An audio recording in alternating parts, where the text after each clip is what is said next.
From the Times and the Sunday Times, this is The Story. I'm Manveen Rana.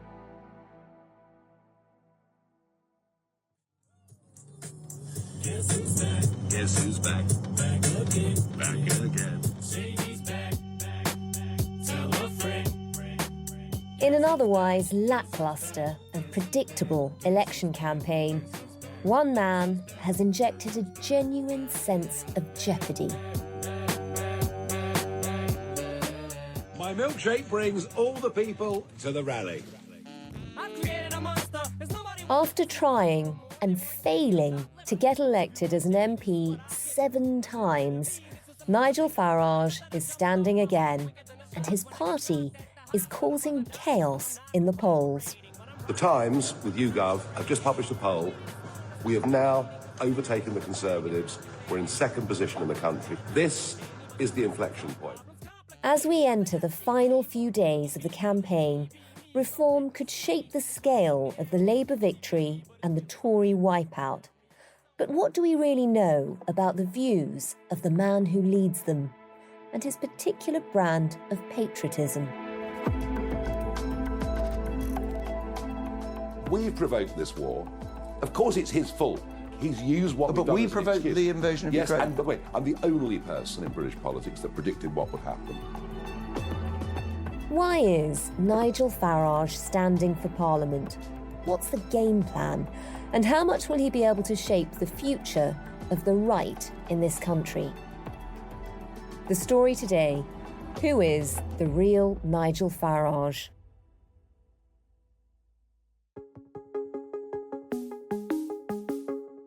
I think he is the foremost political communicator of our time, even better, I'd say, than Boris Johnson. And there's a simpleness about his platform. He's not interested in the details of lots of policies. He probably hasn't even read the Reform Party manifesto. He certainly admitted in the past to not having read his party's manifesto. He concentrates on a few issues, and he has a real feel for public opinion, which is, again, a rare quality. Tony Blair had it, Rupert Murdoch has it, and Nigel Farage certainly has it. That's quite the introduction from a man who should know. For decades, he was the doorstepper-in-chief in Westminster, the man most politicians dread seeing, the intrepid former political editor of Newsnight. My name's Michael Crick. I'm a long-standing political journalist, and I wrote a book about Nigel Farage, and it was called One Party After Another. Well, Michael, most of us will know you from your habit of chasing politicians down the road and asking them questions they'd rather avoid. But out of that huge pantheon of politicians you could have picked, what made you want to write a book about Nigel Farage? Partly because nobody else had. I mean, he'd done a couple of his own memoirs. It seemed to be, a blindingly obvious hole in the market. And I knew with Farage, having had dealings with him for 20 years or so, there's never a dull moment in his life. This was an independent biography that I wrote. It wasn't done with his approval. I told him I was writing it. And, how did he feel about that? I suppose he was a bit nervous about it. He wasn't especially hostile. At one point, I think he threatened my researcher with legal action, but he didn't dare threaten me with legal action. And there was just such a wealth of material because there were so many people that he'd fallen out with over the years that were happy to talk. And often these were people that he'd brought into his circle, brought into UKIP. Before we plough into his life and the things that you found out, you've known him for 20 years. What's your impression of him been? What's he like as a person? He's great fun. If somebody said, well, you've got to have lunch with Ed Davey, I'd think of some excuse to do something else. But Farage is great company. He's a gregarious character. I mean, he likes engaging with human beings. A lot of politicians, hate the idea of going out on the street and meeting ordinary oiks and arguing with them. Farage loves all that. I mean, when he was a radio presenter, he would say to his producers, don't keep getting me people who ring up and say how marvellous I am. I want somebody to have an argument with. And also, the one quality, I think, above all, that is, I think, a positive quality, is to be self-deprecating.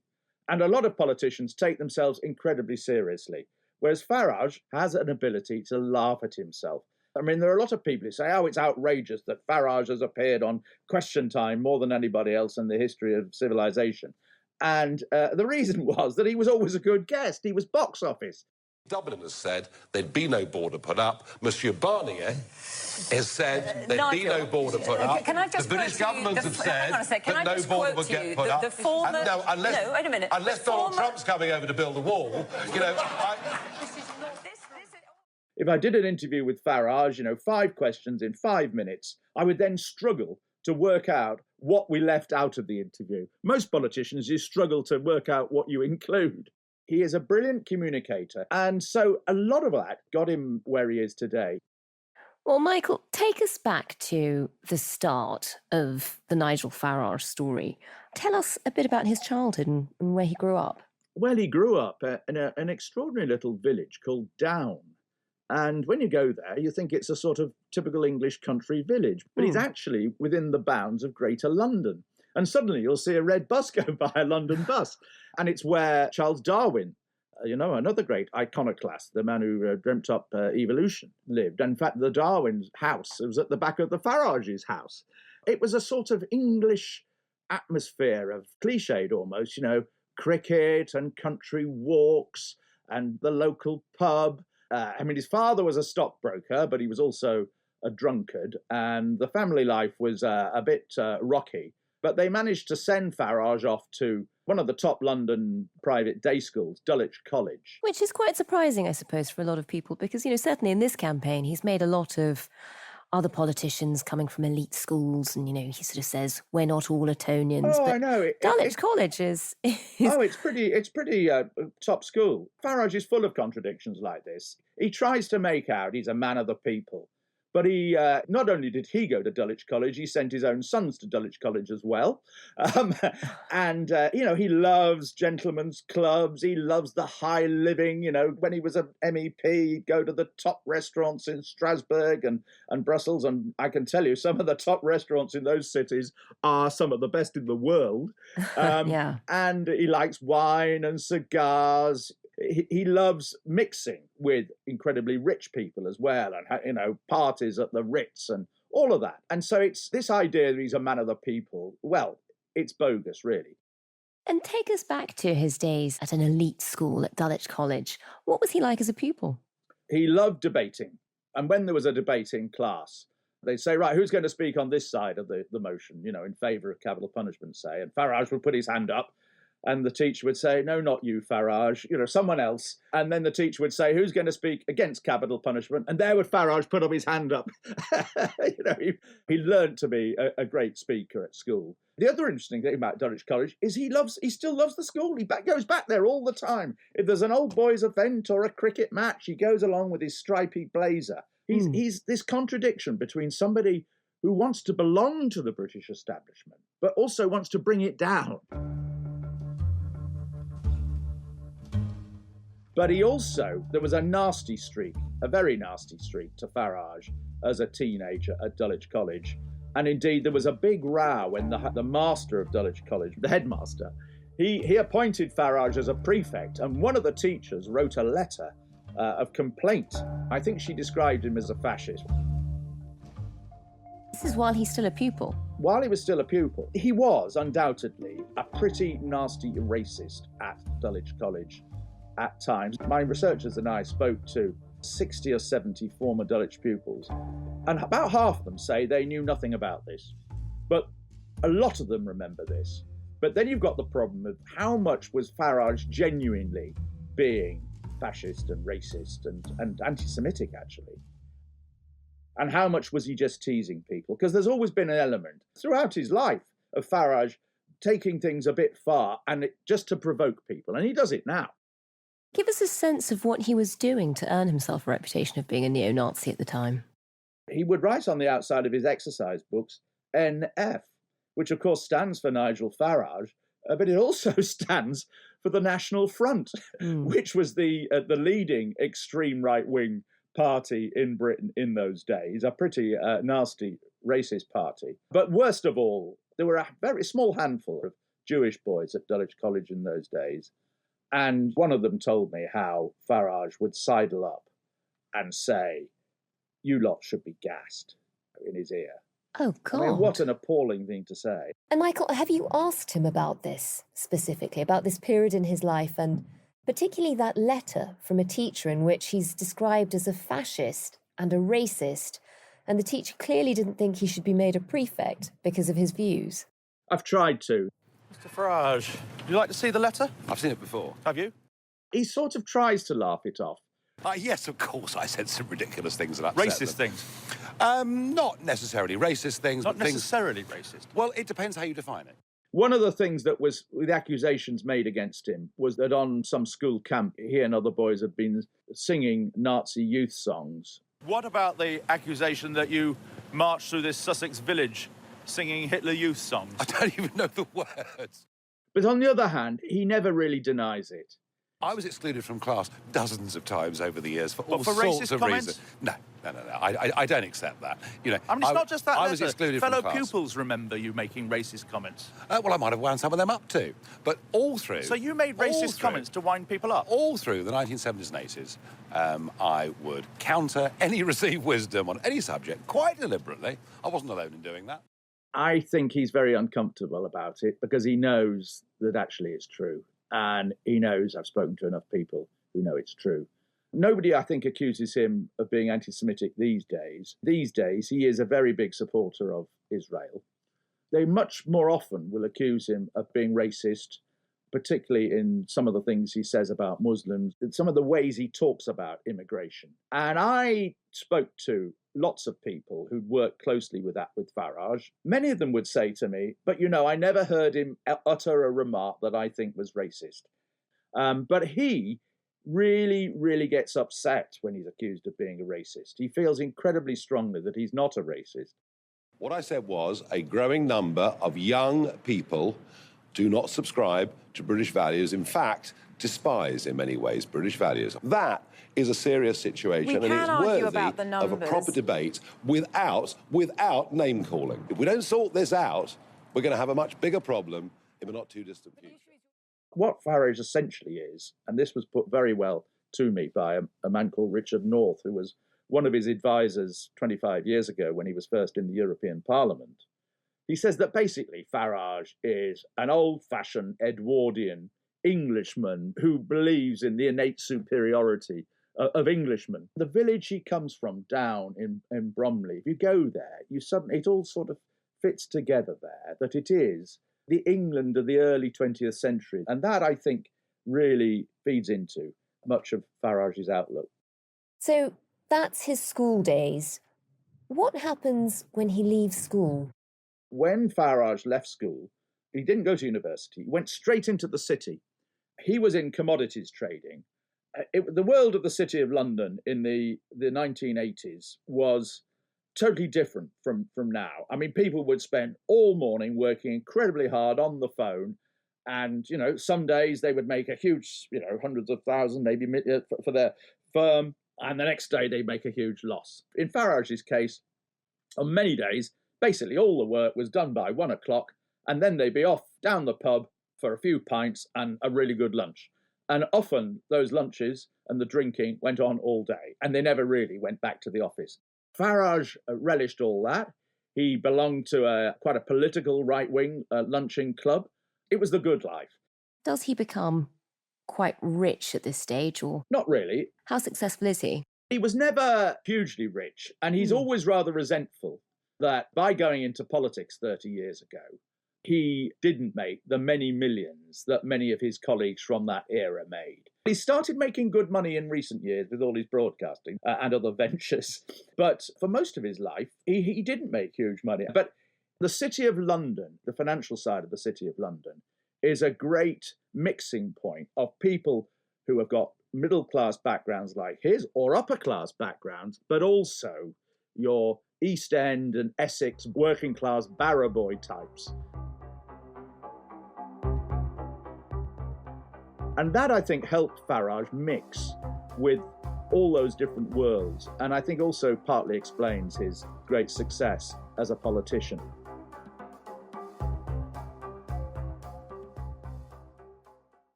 So he's doing reasonably well in the city. Tell us how he ends up in politics. How does he make the transition? Farage joined the Conservative Party as a young man, although he voted Green, believe it or not, in the 1989 election. But what really got him into politics was John Major and the Maastricht Treaty of 1992, when Britain signed up to further integration within the European Union. And Farage was violently against that. And it was then that he decided to join a group called the Anti-Federalist League, which later became UKIP. And when the Labour government in 1999 brought in proportional representation for the elections to the European Parliament, UKIP got 3 MEPs in the European Parliament, and Farage was one of them. And that then made UKIP, it gave them a name, and it brought them oodles of money. And it gave Farage a platform. So he becomes an MEP. This doesn't stop him trying again and again to become an MP, but not with much luck. No, he fought a succession of seats in Thanet and Bexhill and Battle. He fought a by-election in Bromley, then Buckingham in 2010.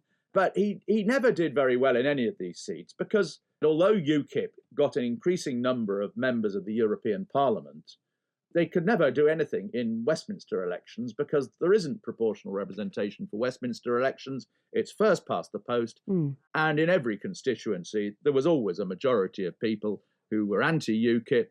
Farage got nowhere, found it increasingly frustrating. At one point in 2004, he even tried to become a Conservative MP at a secret meeting, trying to become the Conservative MP for Tunbridge Wells. Really? But they sent him away with a flea in his ear. So he had to stick with UKIP, became leader in 2006. And Farage was helped by the incredible public anger over the MP's expenses affair. First, it was floating duck houses, moat cleaning and blue movies. This time, we hear about a bell tower, garlic presses and bin bags. Hundreds of thousands of receipts have been posted online detailing everything politicians claim. And the public were not inclined to vote for any of the traditional parties. Conservative, Labour, Liberal Democrats, they were all Westminster parties in the public's mind, all fiddling their parliamentary expenses. And so they voted for UKIP instead in those elections, even though UKIP had been fiddling its expenses in the European Parliament. Nigel Farage, the problem is your party in Europe has a most execrable record on expenses. You've had one guy in prison, you've had others charged under the European Union. I mean, the fact is, it's a pretty nasty record, isn't it? But the public didn't know that, and so UKIP recovered. You're quite right. There are 2 cases of UKIP MEPs who behaved badly and who acted dishonestly. And in both cases, I got rid of them from the party before any investigation was finished by the outside authorities or any prosecutions were brought. And that's a really interesting moment because it's the first time you really see UKIP and Farage benefiting from looking like they're separate, different from the establishment, while actually being just as guilty of the same problems, the fiddling of expenses. And I think the other thing is that stage, Farage was increasingly being used by television producers and reporters, by myself as a contributor, partly because it was an era where the mainstream parties weren't that much different from each other. Farage stood for something very different. It stood for leaving the European Union, stood for exposing all the problems of the European Union, wanted to talk about immigration even at that early stage. And traditionally, the Liberal Democrats had been regarded by the British public as the protest party. And by going into government with the Conservatives in 2010, the Liberal Democrats effectively resigned their position as the protest party, and Farage and UKIP were well placed to be the protest party instead. And after 2010, you suddenly saw UKIP whooshing up in the polls and really putting the fear of God into the Conservatives by being more Eurosceptic than the Conservatives. And it was that, it wasn't the only factor, but contributed in a big way to David Cameron saying, right, we're going to have a referendum. And of course, the country voted for Brexit.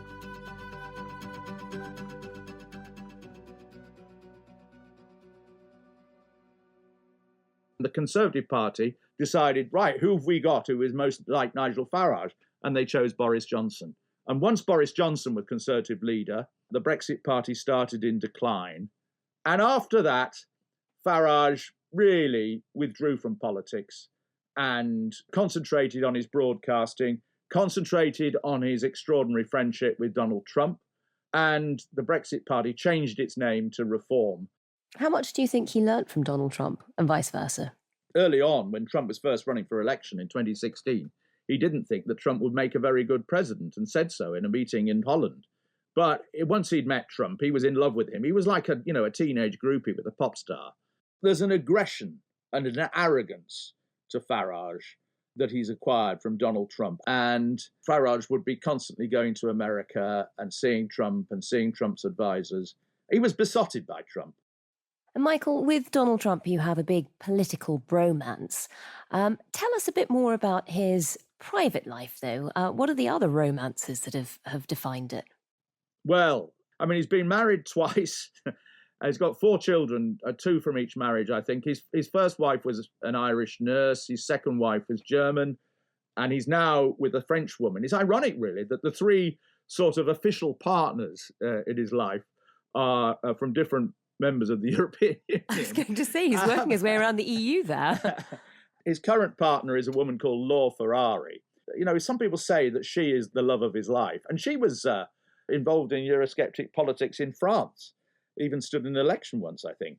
And she met him while she was waitressing in a restaurant in Strasbourg. But, I mean, he's always had a string of other women in his life. I mean, at one point, UKIP had a policy that none of their European MPs could employ family members in the European Parliament, including spouses. Within months, it was discovered that Farage was not only employing his own wife, but 2 other women who were his mistresses. Nigel Farage was actually asked about this in the European Parliament by another MEP, Nikki Sinclair. Who's your question to, Miss Sinclair? Who would you like to ask the question? Farage? Mr. Farage, yes. OK, go ahead. Thank you, Mr. President. Mr. Farage, with unemployment still a problem across Europe and indeed the UK, does Mr. Farage think it's a fair use of taxpayers' money, namely his secretarial allowance, not only to employ his wife Kirsten, but his former mistress Annabel Fuller? Is this a responsible use of taxpayers' money, Mr. Farage? Wollen Sie da antworten? Would you like to answer that? Answer that at all, thank you. In case you didn't catch that, the audio cuts off. Farage says, "I don't want to answer that at all, thank you." At the time, UKIP said it was not commenting on cowardly and malicious smears, and Annabel Fuller denied having an affair with Farage, but then, later, admitted to it. It is a very colourful private life. Top story this afternoon, the former leader of UKIP, Nigel Farage, has been injured in a plane crash. The light aircraft he was travelling in came down in Northamptonshire. The plane had been trailing a party banner and had only been in the air for a few minutes before coming down just short of the airfield. When he had his terrible plane crash in 2010, he was visited by 3 of his women, and they all tried to turn up at the same time. And a poor UKIP official was trying to keep some of them, A, trying to keep them apart, and B, trying to ensure that they didn't all turn up at Farage's bedside at the same time. I mean, it makes no... what a mess. No secret about all of this. It is a mess. That's just the kind of guy that Farage is. It is interesting that he seems to have been attracted to so many European women in his private life. It did also lead to the rather bizarre scenario the day after Brexit, where he was queuing up outside the German embassy to get his half-German kids' passports, having taken the rest of us out of Europe. Yeah, and the other curious thing is that he actually enjoyed very good relationships with European leaders. And he'd often be sitting next to Jean-Claude Juncker, the president of the European Commission, and they get on really well. There's a picture of Farage and Juncker only a few days after the Brexit referendum, sort of hugging each other in the European Parliament. He got on well with Barnier as well. I mean, part of Farage is just, he loves to be there at the top table. He loves to be at the briefings they would get from the president of the European Commission. And then he loves to be in the White House. He wants to be our ambassador to Washington. He got very annoyed when the Foreign Office wouldn't consult him when he'd been to see Trump a few days after Trump was elected. There's a resentment that he's never been offered a knighthood or a place in the House of Lords. And again, it's all part of the Farage who wants to be part of the establishment, but also wants to tweak its nose and to bring it down. And perhaps the best example of this, of him wanting to belong to the most elite establishment institutions and then falling foul of them in some ways, I suppose, was this recent incident with Coutts, when politics seemed to have taken a back seat for him, and suddenly there he was, changing the news agenda all over again. Just remind us what happened. For a start, what is Nigel Farage doing having an account with Coutts?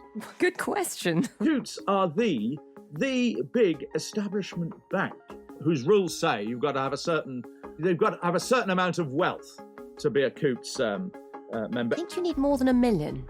Somebody in Coutts Bank decided to block Farage's bank account because it might do harm to the bank. This was approved of by the holding company NatWest Bank. BBC has apologised to Nigel Farage over a report into the closure of his Coutts bank account. The chief exec of NatWest Bank, that's Dame Alison Rose, has resigned after admitting that she was the source for a BBC story about Nigel Farage's bank details. They suggested the former UKIP leader had his account shut for falling below the private bank's wealth limit. But Mr Farage later obtained a document which indicated his views did not align with those of the bank. And he then generated, partly through his GB News show, huge support from all sorts of people, including me, who felt this was an incredibly illiberal thing for a bank to do. If you get banks banning people because of their political views, that is terribly, terribly dangerous. And that led, I think, to Farage's complete revival.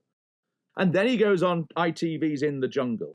Hey folks, I've just been voted the sexiest politician in Britain. Could be something to do with the fact that I showed my arse on live TV or I'm a celebrity, get me out of here. I think so.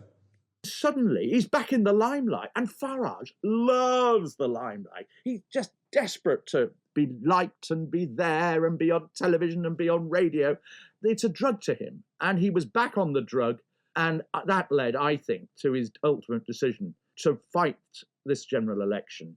He just basically decided he couldn't bear the thought of not being involved and couldn't bear the thought that he might have won a seat if only he'd stood. And it now looks like he is going to win a seat and that his party will win an extraordinary vote, far more than UKIP at their peak in 2015 when they nearly got 4 million votes, and that they're going to do extraordinary damage to the Conservative Party in the process. And we're going to end up with a huge question mark over the future of the Conservative Party in this country. Michael, what do you think his game is? I mean, you've known him for 20 years. What's his game standing for Parliament now? Is it a takeover of the Tory party? Is it just to win a couple of seats? I mean, would he be happy being a backbencher as the member for Clacton? He will find a lot of aspects of being an MP very boring. Committees, having to deal with constituency problems. But he thinks there are important issues that need pursuing. Immigration, he feels Brexit's not being done properly. I think ultimately would like to engineer some kind of merger between the Reform Party and the Conservative Party.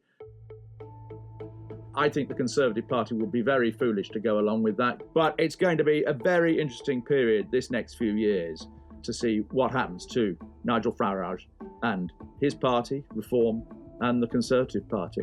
More interesting, perhaps, than what happens to the likely Labour government.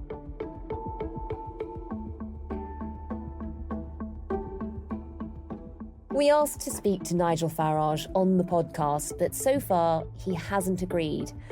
We've also asked his team to comment on this episode, but again, we haven't heard back.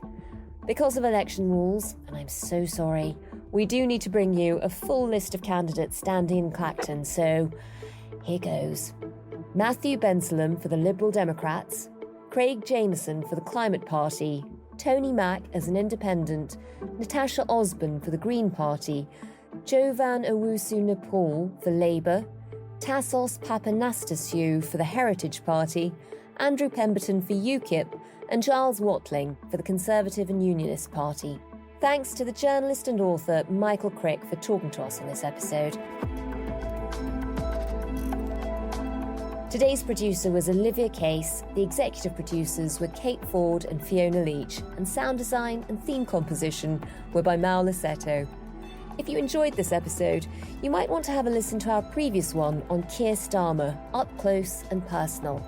It's a fascinating profile from my colleague Josh Glancy, who's been on the campaign trail and practically stalking the Labour leader. There's a link to it in the description of this podcast, and there are also links to the other candidates standing in Clacton. Do leave us a review if you enjoyed this podcast. Thanks for listening. See you tomorrow.